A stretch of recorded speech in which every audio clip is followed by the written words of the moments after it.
Hello students, कैसे हो आप सब। आज हम चैप्टर नंबर जो हमने 3 शुरू किया था उसका पार्ट 2 शुरू करेंगे। हमने पार्ट 1 में इसका केमिकल फॉर्मूला बनाना सीखा था। आज हम इसकी बैलेंसिंग देखेंगे, इसके टाइप्स देखेंगे, रिएक्शंस क्या होती हैं, इस सब के बारे में डिस्कस करेंगे। तो अगर कोई बच्चा इस चैनल पर नया है तो इस चैनल को जल्द से जल्द सब्सक्राइब कर ले ताकि आने वाली वीडियोस आप तक पहुंच सके और आप उसका देख सके और उस वीडियो को देख के उस चीज़ को समझ सके। तो बिना किसी देरी के इस चैप्टर को इस वीडियो के थ्रू शुरू करते हैं। So let's get started. So in the previous class में हमने देखा है कि जो सब्सटेंसेस होते हैं वो डिफरेंट टाइप्स ऑफ चेंजेस के थ्रू जाते हैं। They went through different changes. So we have also learn that the changes में बी स्लो और फास्ट। तो हमने देखा कि जो चेंजेस होते हैं किसी भी रिएक्शन में, किसी भी सब्सटेंस में, तो वो कैसे होते हैं। या तो स्लो चेंज आएगा उस चीज़ में या फिर फास्ट चेंज आएगा, रिवर्सिबल होगा, इरिवर्सिबल होगा, फिजिकल होगा, केमिकल होगा। इन सब चीज़ों के बारे में हमने पढ़ा था। अब हम आगे का डिस्कस करेंगे। So classify the changes given belowing to suitable categories. आपको ये 4 कैटेगरीज दे रखी हैं, चेंजेस के नेम दे रखे हैं और 3 कैटेगरीज में आपको इनको डिवाइड करना है। तो आपको 4 एग्जांपल्स गिवन है। First is melting of ice. आपको बताना है केमिकल चेंज है, फिजिकल चेंज है, स्लो है, फास्ट है, रिवर्सिबल है, इरिवर्सिबल है। आपको ये खुद करना है। Do it yourself. अगर आपको कोई भी इसमें करने में दिक्कत आए तो आप मुझसे कमेंट्स में पूछ सकते हो। We have already learn that in a physical change the substance में undergo a change in its physical state, shape, size और colour, but it does not change into another substance. तो हमने फिजिकल चेंज में देखा है कि वो अपनी सारी की सारी जो स्टेट है, शेप है, साइज़ है, स्ट्रक्चर है, कलर है, ये सब चेंज कर सकता है, लेकिन वो किसी दूसरे सब्सटेंस में चेंज नहीं होगा। That is the physical change. लेकिन केमिकल चेंज में क्या होता है, एक सब्सटेंस जो होता है वो दूसरे सब्सटेंस में फॉर्म हो जाता है। So when suitable substances are mixed in appropriate amounts they may go under chemical interactions resulting in the formation of a new substance. तो केमिकल चेंजेस में क्या होता है, जब भी हम 2 सब्सटेंस को मिक्सअप करते हैं तो एक न्यू सब्सटेंस फॉर्म हो जाता है। या फिर एक सब्सटेंस के अंदर हम कुछ भी ऐसी चीज़ डालते हैं तो वो बी में कन्वर्ट हो जाता है। तो एक सब्सटेंस दूसरे सब्सटेंस में फुली चेंज हो जाता है। वो चेंज कौन सा होता है, केमिकल चेंज होता है। जैसे कि एग्जांपल है, when iron comes in contact with moisture and air. जब आयरन जो होता है एयर और मॉइस्चर के कांटेक्ट में आता है तो वो रस्टेड हो जाता है, मतलब उस पर जंग लगना शुरू हो जाता है। Copper articles get coated with green substance when exposed to moisture. जो कॉपर के पार्टिकल्स होते हैं वो एक कोट बना लेते हैं जब वो मॉइस्ट एयर के कांटेक्ट में आते हैं। Similarly burning of wood in air converts into ash and carbon dioxide.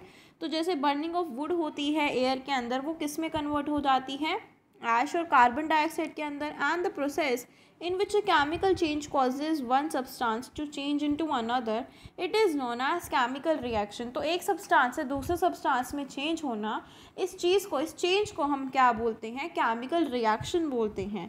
So the substances which undergo chemical change in a reaction are called the reactants. जो चीज़ एक केमिकल रिएक्शन के अंदर involve हो रही है, ठीक है, लेकिन और जो नए सब्सटेंस फॉर्म होते हैं उस रिएक्शन के बाद, तो उन सब्सटेंसेस को हम क्या बोलते हैं, वी कॉल देम प्रोडक्ट्स। और रिएक्टेंट्स दोनों मिलते हैं, रिएक्टेंट्स फॉर्म होते हैं टू फॉर्म प्रोडक्ट्स। तो ये किस में होती है, केमिकल रिएक्शन में होती है। तो अब हम पढ़ेंगे केमिकल इक्वेशन क्या होती है। वी लर्नड अबाउट दैट कि जो केमिकल सब्सटेंसेस होते हैं can be represented by appropriate symbols. सभी केमिकल सब्सटेंसेस के अलग अलग सिंबल्स होते हैं। Chemical reaction occurring between different substances can also be represented by using appropriate symbols and formula. तो डिफरेंट सब्सटेंसेस जो होते हैं वो डिफरेंट फॉर्मूला से, सिंबल से रिप्रेजेंट किए जाते हैं। The representation of chemical reactions using symbols and formulae of substances involved in the reaction is called a chemical equation. तो हम क्या बोलते हैं उसको, एक केमिकल इक्वेशन बोलते हैं। So when we write a chemical equation, we put the symbols of the reactants on the left hand side and those of the products on the right hand side. An arrow is put between them as shown below. तो ये ऐसे हम लिखते हैं, reactants जो होते हैं वो लेफ्ट हैंड साइड लिखे जाते हैं और जो प्रोडक्ट्स होते हैं वो राइट हैंड साइड लिखे जाते हैं। और इन दोनों के बीच में हम एक एरो मार्क करते हैं जिससे हमें पता चलता है कि जो रिएक्टेंट्स हैं they are converting into products. और ये जो ये फॉर्मेट होता है इससे हम पता चलता है कि ये एक रिएक्शन है। So the physical state of the reactants and products is written in bracket along with their symbols. The letter S is used to denote the solid state, L for liquid and G for gas and AQ for aqueous solution or solution of a water substance in the water. तो ये सारे जो चीज़ें होती हैं ये हम bracket में लिख देते हैं, जो भी कॉन्स्टिट्यूएंट्स होते हैं उनके साइड में, ठीक है। जैसे कि एग्जांपल है इसमें carbon and oxygen react with each other. इसमें कार्बन और ऑक्सीजन रिएक्ट कर रहा है और एक कार्बन डाइऑक्साइड फॉर्म हो रहा है एज अ प्रोडक्ट। तो this reaction is represented as chemical equation as follows. तो ये केमिकल इक्वेशन है, इसमें क्या हो रहा है, कार्बन रिएक्ट हो रहा है, उसके साइड में क्या एस लिखा हुआ है, it means it is a solid form. ये क्या है, कार्बन किसके साथ रिएक्ट हो रहा है, ऑक्सीजन के साथ जो गैसियस फॉर्म में प्रेजेंट है, और एरो लगा हुआ है। तो प्रोडक्ट क्या है इसमें, कार्बन डाइऑक्साइड जिसका जो है गैसियस फॉर्म में है। तो ये दोनों क्या है, रिएक्टेंट्स हैं। और ये क्या है, प्रोडक्ट। ज़रूरी नहीं है कि हमेशा एक ही प्रोडक्ट बनेगा, बहुत सारे प्रोडक्ट्स बनते हैं, 2 भी बनते हैं, 3 भी बनते हैं, ठीक है। अब हम क्या पढ़ेंगे, अब इसकी बैलेंसिंग ऑफ केमिकल इक्वेशंस के बारे में हम डिस्कस करते हैं कि बैलेंस कैसे कर सकते हैं हम केमिकल इक्वेशन को। जैसे हमने ये केमिकल इक्वेशन लिख दी है ऊपर, तो आप देखो ये जो केमिकल इक्वेशन है ये बैलेंस्ड इक्वेशन है, इसमें हमें बैलेंस करने की ज़रूरत नहीं पड़ी। लेकिन अगर हमें बैलेंस करनी पड़ी इक्वेशन को, तो हम कैसे बैलेंस करेंगे, उसके क्या स्टेप्स हैं वो स्टडी करते हैं। सो chemical equation should be balanced. जो भी केमिकल इक्वेशन हम लिखते हैं वो बैलेंस इक्वेशन होनी चाहिए, नहीं तो हम किसी भी प्रोपोर्शन में, किसी भी रेशो में उस सब्सटेंस को ले लेंगे और उस केमिकल इक्वेशन के अकॉर्डिंग उसको रिएक्शन में कर देंगे। लेकिन ऐसा नहीं होना चाहिए, नहीं तो हम गलत रेशो ले लेंगे। तो हमें एक बैलेंस्ड इक्वेशन लिखनी चाहिए ताकि हम उसको सही प्रोपोर्शन में यूज़ कर सकें। So a balanced chemical equation is that in which the number of atoms of each element are the same on the both sides of the equation. Balanced chemical equation का क्या मतलब होता है कि दोनों जो रिएक्टेंट्स हैं, जो प्रोडक्ट्स की साइड है, जो रिएक्टेंट्स की साइड है, दोनों इक्वल होनी चाहिए। They are on equal on the same sides. In order to balance the number of atoms of various elements on either side of the equation, the chemical formula of a substance is not changed. तो balance करने के लिए either side of the equation, तो जो chemical formula होता है वो change नहीं किया जाता। इंस्टेड अ सुटेबल कोफिशिएंट या नंबर हम उसके आगे लगा देते हैं ताकि वो बैलेंस हो जाए। For example, reaction between hydrogen and oxygen gas gives water. तो हाइड्रोजन और ऑक्सीजन की जब हम रिएक्शन कराते हैं तो हमें वाटर एज अ प्रोडक्ट मिलता है। So this is written as a chemical equation as follows. तो यहाँ पे एक इक्वेशन है, दिस इज़ द इक्वेशन। तो ये H2 + O2 is giving as the H2O। तो ये एक बैलेंस्ड इक्वेशन नहीं है, तो हमें इसे बैलेंस करना है। ये हम कैसे करेंगे? So the number of oxygen atom is not same on both sides of the equation. To make their number of the same, the coefficient 2 is written with the formula of water on the right hand side of the equation.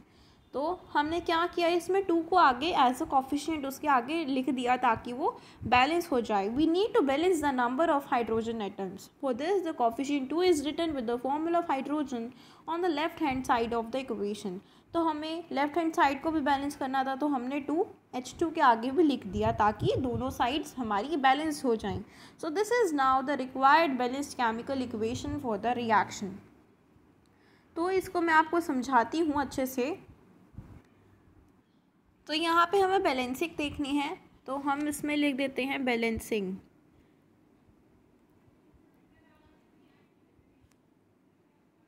Balancing a equation. तो हम इसमें balance सीख रहे हैं कि हमें equation को balance कैसे करना है। तो हमारे पास रिएक्शन थी H2 is giving us plus O2 gives us H2O। ठीक है, ये क्या है, हाइड्रोजन है, this is hydrogen, this is oxygen and this is water. ठीक है, तो हमें बताना है कि बैलेंस इक्वेशन कैसे है, या अगर बैलेंस्ड इक्वेशन नहीं है तो इसको बैलेंस कैसे करें। तो सबसे पहले आप ये देखिए कि इस इक्वेशन में दोनों साइड्स में जो एटम्स हैं, मॉलिक्यूल्स हैं, वो सेम क्वांटिटी में प्रेजेंट हैं या नहीं। तो आप उसके लिए एक टेबल भी बना सकते हो। सबसे पहले आप लिखो यहाँ पे कि एलिमेंट कौन कौन से प्रेजेंट हैं।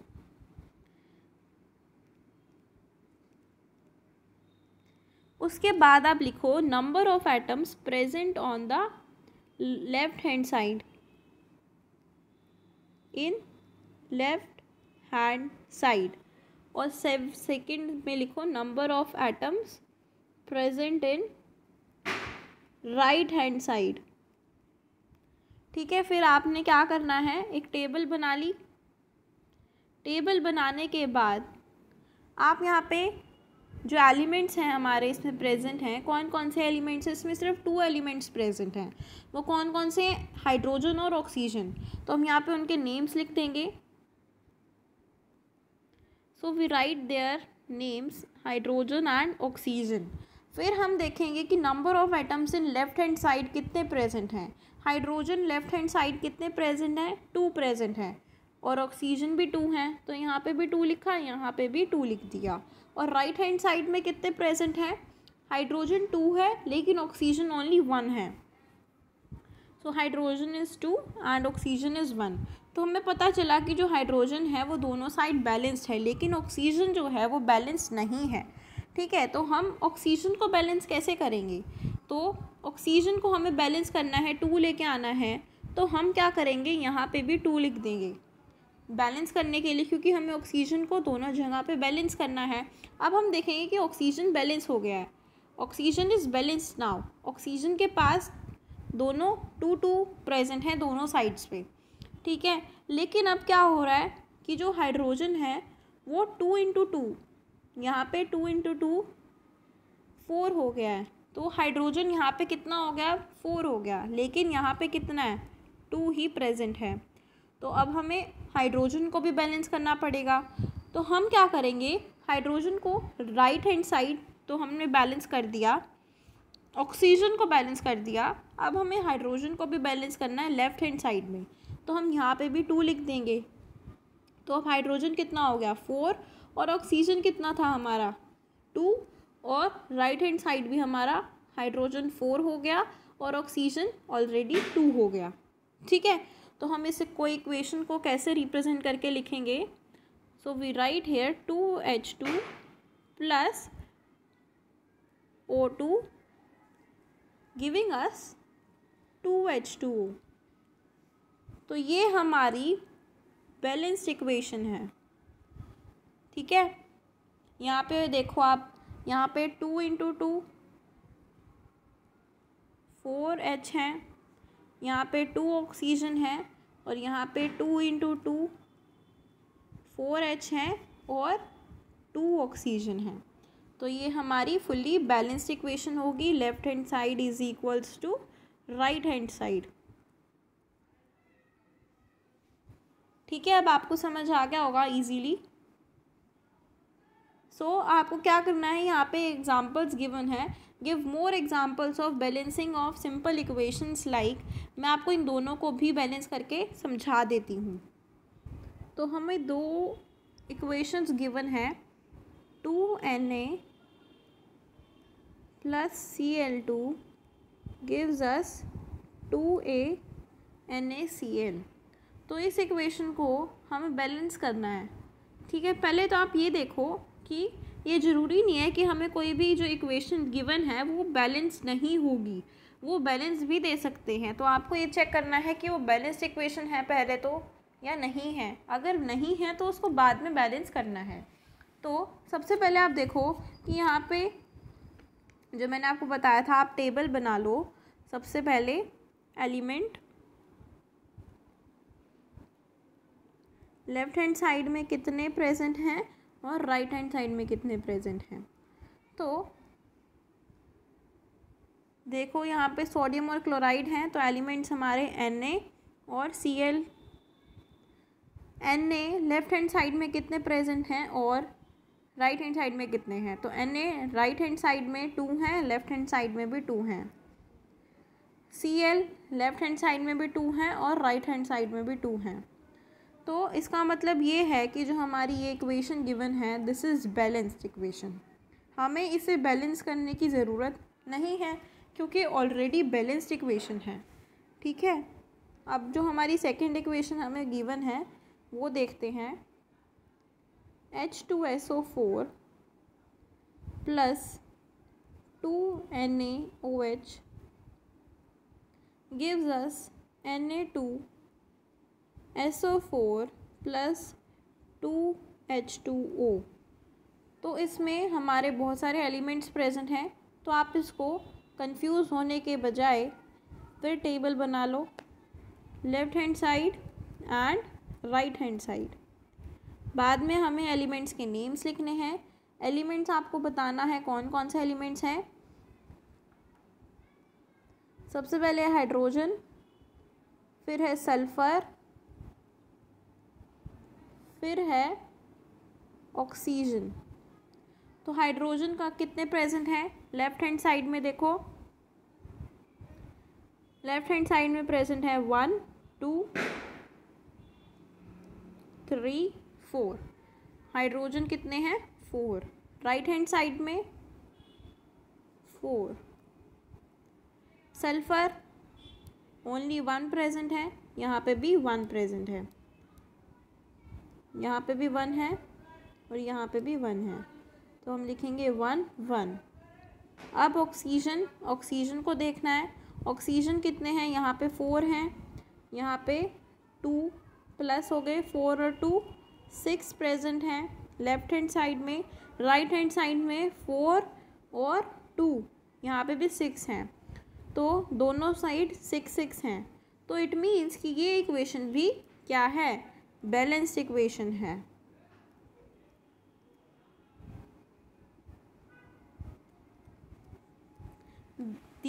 They are both balanced equation।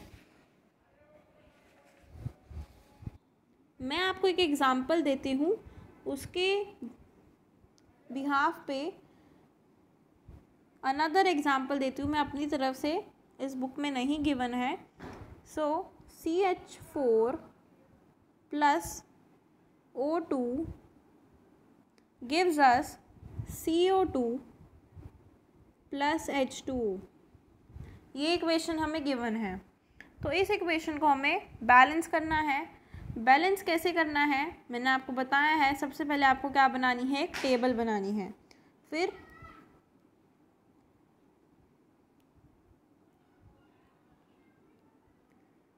सबसे पहले हम टेबल बनाते हैं, that is elements, then left hand side and then right hand side. Elements में कौन कौन से एलिमेंट्स हैं, CHO, 3 एलिमेंट्स प्रेजेंट हैं।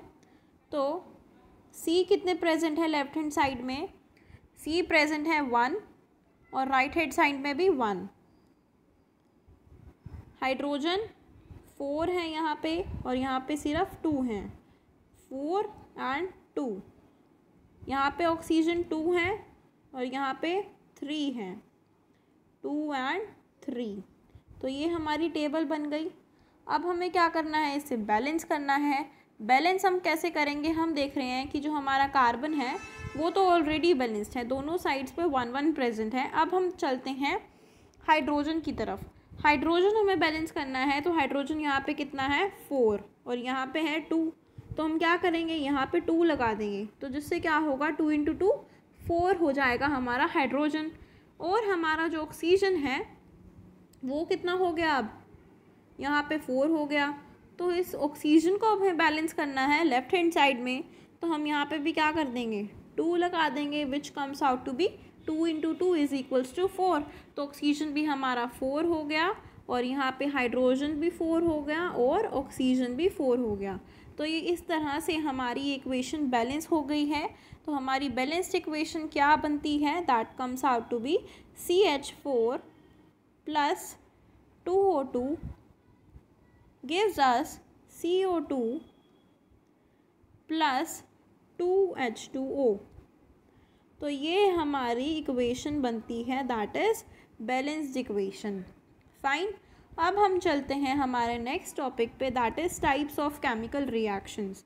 तो टाइप्स ऑफ केमिकल रिएक्शंस हमारे डिफरेंट टाइप्स के होते हैं। सबसे पहले है combination reactions.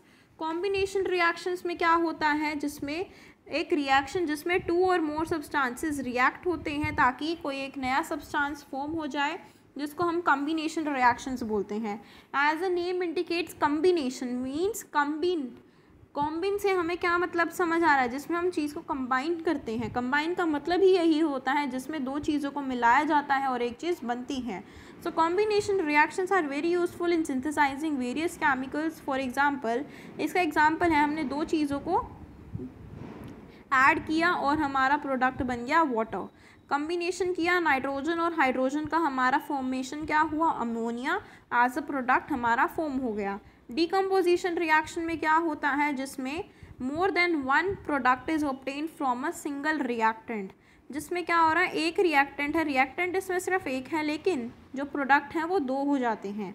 So breaking up of water into hydrogen and oxygen gases on passing an electric current is an example of decomposition reaction, जिसमें हम वाटर को इलेक्ट्रिक करंट दे के उसको डिकम्पोज करते हैं, मतलब उसको तोड़ते हैं इनटू वेरियस रिएक्टेंट्स। तो ये क्या है, 2H2O जब टूट रहा है, ठीक है, डिकम्पोज हो रहा है, तो वो हाइड्रोजन में और ऑक्सीजन में कन्वर्ट हो गया। स्ट्रॉन्ग हीटिंग पे हमें लाइमस्टोन को जब हम डिकम्पोज करते हैं तो वो क्विक लाइम में और कार्बन डाइऑक्साइड गैस में फॉर्म हो जाता है। नेक्स्ट रिएक्शन है हमारी डिस्प्लेसमेंट रिएक्शन। डिस्प्लेस कर देना, किसी भी चीज़ को डिस्प्लेस कर देना, जैसे कि एक एलिमेंट दूसरे एलिमेंट को डिस्प्लेस कर देता है रिएक्शन के अंदर, उस रिएक्शन को ही हम डिस्प्लेसमेंट रिएक्शन बोलते हैं। मीन्स जैसे AB प्लस CD फॉर्म्स, क्या फॉर्म होगा, AC प्लस BD। मीन्स जो B था वो D के साथ चला गया और A C के साथ चला गया, तो यही डिस्प्लेसमेंट रिएक्शन होती है। सो the blue color of the solution changes into light color on the iron nail. This happens because iron displaces copper from copper sulfate and forms iron sulfate. ये कहाँ हो रहा है, आपको एक एक्टिविटी गिवन है, आपको क्या करना है, कॉपर सल्फेट को एक बीकर के अंदर लेना है, उसको वाटर के अंदर डिज़ोल्व करके एक ब्लू कलर का सॉल्यूशन फॉर्म हो जाएगा। फिर उसके अंदर एक आयरन नेल को आपने डिप कर देना है और आप उसको 5 से 10 मिनट के लिए रख देना है। तो आप क्या ऑब्जर्व करोगे कि जो सॉल्यूशन का ब्लू कलर था वो लाइट ग्रीन कलर में चेंज हो जाएगा और एक ब्राउन कोटिंग अपीयर हो जाएगी आयरन नेल के ऊपर। क्यों होगा ऐसा, क्योंकि जो आयरन नेल है वो डिस्प्लेस कर देगी कॉपर को फ्रॉम कॉपर सल्फेट और आयरन सल्फेट में चेंज हो जाएगी जो ग्रीन कलर का होता है, और जो कॉपर है वो आयरन के ऊपर डिपॉजिट होना शुरू हो जाएगा जिससे ब्राउन कोटिंग आ रही थी उसके ऊपर। So the chemical reaction for this reaction is Fe plus CuSO4 FeSO4 and Cu। तो जिसमें हमें पता चला कि जो Fe है वो Cl सल्फेट के साथ कंबाइन हो गया और फेरस सल्फेट फॉर्म कर रहा है, लेकिन जो कॉपर था वो सेपरेट होके अलग से एज अ प्रोडक्ट रिलीज हो रहा है। नेक्स्ट रिएक्शन है हमारी न्यूट्रलाइजेशन रिएक्शन। एक ऐसी रिएक्शन जिसमें एसिड और बेस कंबाइन होते हैं, न्यूट्रल फॉर्म में कन्वर्ट हो जाते हैं, किसमें, सॉल्ट और वाटर में।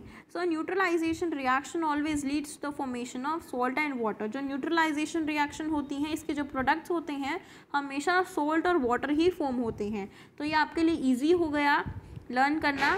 फॉर एग्जाम्पल जैसे कि रिएक्शन है हाइड्रोक्लोरिक एसिड की between hydrochloric acid and sodium hydroxide, तो क्या बनेगा, NaCl एंड H2O। तो NaCl सोडियम जो क्लोराइड होता है उसे हम सोल्ट बोलते हैं और वाटर में ये कन्वर्ट हो गई। अब रिएक्शन है मैग्नीशियम हाइड्रोक्साइड, एक बेस है और एक एसिड है सल्फ्यूरिक एसिड, जो क्या कर रहे हैं, सोल्ट और वाटर में कन्वर्ट हो रहे हैं। ये सारी रिएक्शंस आपको करके देखनी पड़ेंगी, लिख के देखोगे तभी आपको लर्न होंगी ईजीली। ठीक है। नेक्स्ट है हमारे पास कीवर्ड्स। कीवर्ड्स में क्या है, बैलेंस्ड केमिकल इक्वेशन, जिसमें दोनों साइड्स में हम बैलेंस करते हैं इक्वेशंस को। केमिकल इक्वेशन क्या होती है, एक ऐसी रिप्रेजेंटेशन केमिकल रिएक्शन की जिसमें हम सिंबल्स को, चार्जेस को उसके डिस्प्ले करते हैं और उसमें इन्वॉल्व होते हैं रिएक्शंस के अंदर। केमिकल फॉर्मूला एक रिप्रेजेंटेशन होती है केमिकल कॉम्पोजिशन की, जिसमें सब्सटेंसेस का हमें केमिकल बिहेवियर शो होता है। Chemical reaction the process which leads to chemical change of one substance to another.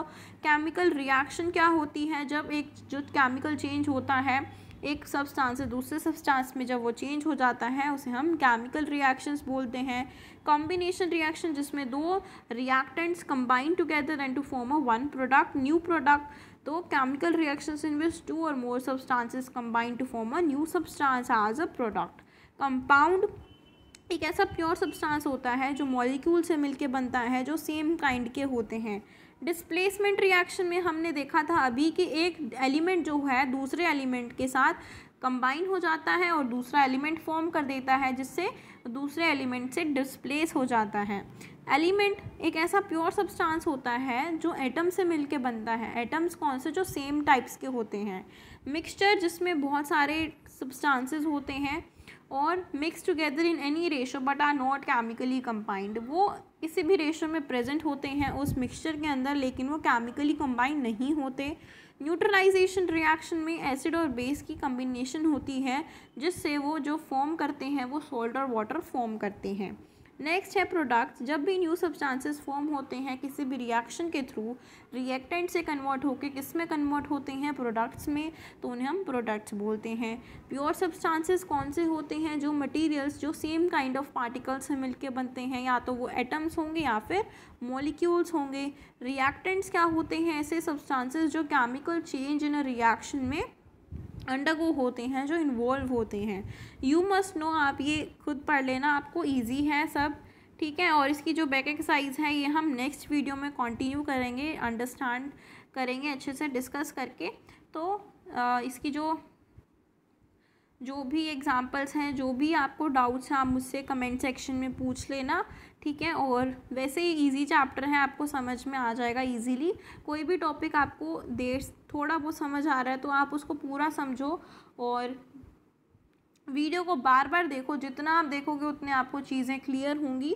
So stay tuned for the next video, and if you like my video please do like, share and comment and subscribe to my channel for more such videos. Thank you so much.